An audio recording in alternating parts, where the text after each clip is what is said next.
샬롬 7월 31일 토요일입니다. 우리 하나님의 도우심과 보호하심이 여러분의 삶 가운데 함께 하시기를 소망합니다.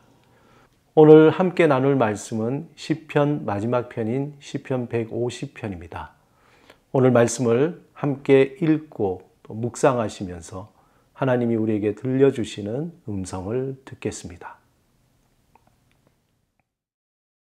할렐루야. 그의 성소에서 하나님을 찬양하며 그의 권능의 궁창에서 그를 찬양할지어다. 그의 능하신 행동을 찬양하며 그의 지극히 위대하심을 따라 찬양할지어다. 나팔 소리로 찬양하며 비파와 수금으로 찬양할지어다. 소고치며 춤추어 찬양하며 현악과 퉁소로 찬양할지어다. 큰 소리 나는 제금으로 찬양하며 높은 소리 나는 제금으로 찬양할지어다. 호흡이 있는 자마다 여호와를 찬양할지어다. 할렐루야. 시편은 히브리어로 케투빔, 즉 지혜 문서로 알려진 구약의 세 번째 장에 속하는 책입니다. 히브리 원문에는 이 시편은 전체적으로 명칭이 사실 없습니다.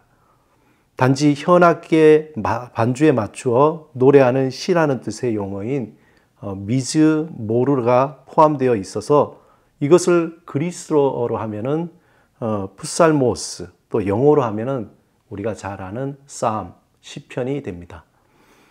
랍비 문서에서는 시편을 테힐림이라고 그렇게 부르기도 합니다.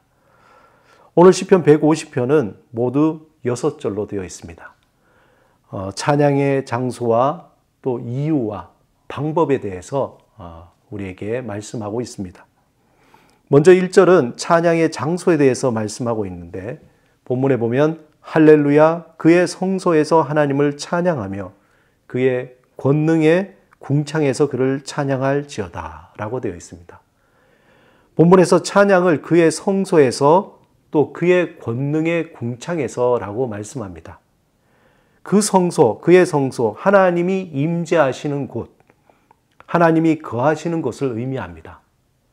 그의 권능의 궁창, 다시 말해서 하나님의 능력이 나타나는 곳, 하나님의 능력이 임하는 곳입니다. 이 두 가지는 좁은 의미에서 하나님이 거하시는 성전을 의미하지만 넓은 의미로 하나님이 임재하는 곳이 어디입니까? 온 세상 아니겠습니까?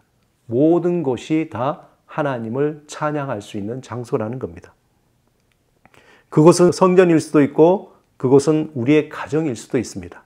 그것은 우리의 직장일 수도 있고 심지어 우리가 매일마다 타고 다니는 버스 안일 수도 있습니다. 또 지하철일 수도 있고 길을 걷는 그 길 위가 될 수도 있습니다.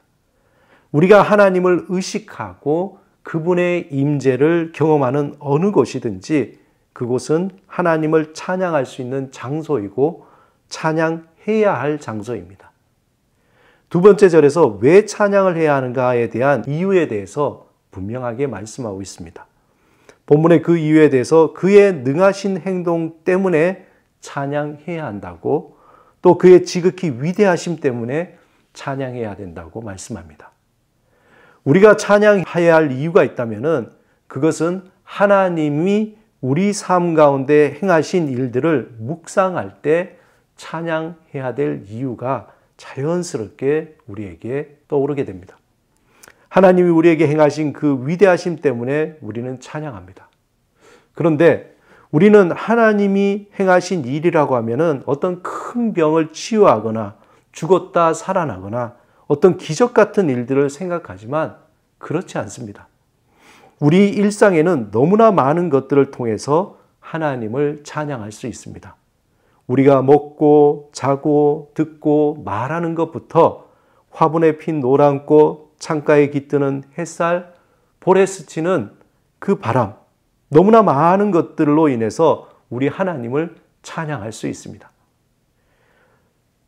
우리 일상에서 일어나는 작은 일들은 그것은 눈먼 자가 눈을 뜨고 나사로가 살아나며 홍해가 갈라지는 것만큼이나 놀라운 일입니다. 또한 3절에서 5절에 보면 어떻게 찬양해야 하는가를 가르쳐 주는데 본문에 보면 다양한 악기들이 나옵니다. 나팔, 비파, 수금, 소고, 현악, 퉁소, 큰 소리 나는 재금, 작은 소리 나는 재금.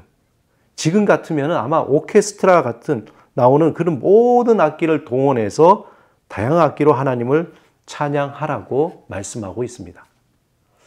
이 의미는 하나님을 찬양할 때에 모든 것을 통해서 찬양할 수 있고 또 하나님은 찬양 받을 수 있다는 것입니다.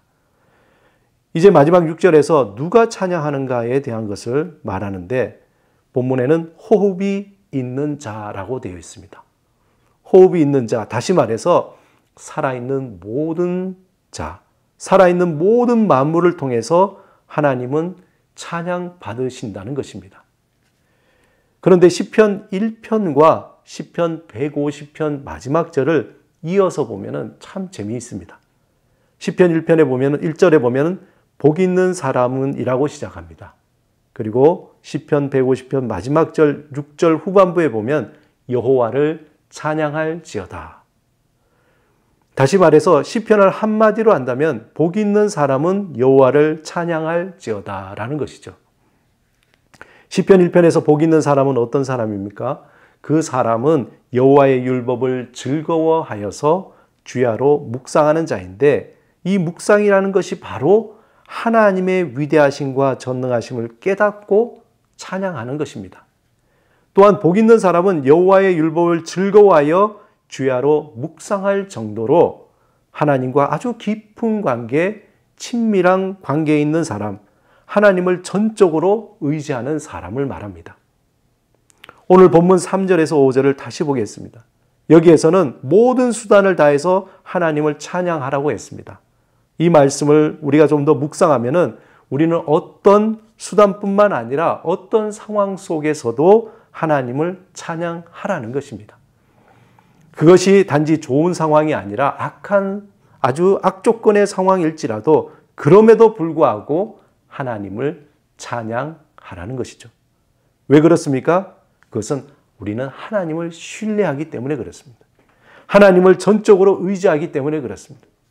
시편의 수많은 구절들이 이러한 절망적인 상황, 죽음의 상황, 찬양할 수 없는 상황에서 그 상황에서도 의지적으로 하나님을 찬양했습니다. 그 결과 어떻게 됐습니까? 그 어두운 상황에서 치유되고 회복되었습니다. 중요한 원리가 무엇입니까? 모든 상황 속에서 찬양하라. 그리하면 회복된다는 것입니다. 사랑하는 여러분, 지금 이 자리에 찬양할 수 없는 이유로 누구보다 많은 이유를 가졌다고 하는 분이 있습니까? 입술을 열어 하나님을 찬양하시기 바랍니다. 소리를 내어 하나님의 이름을 높이시기 바랍니다. 우리의 상황을 뛰어넘어서 신실하신 하나님, 전능하신 하나님을 향해서 소리 높여 찬양하시기 바랍니다.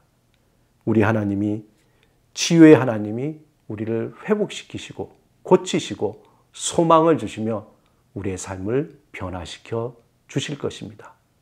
날마다 하나님을 찬양하며 어떤 상황에서도 하나님을 찬양하는 복된 사람, 복 있는 사람이 되시기를 주님의 이름으로 축원합니다.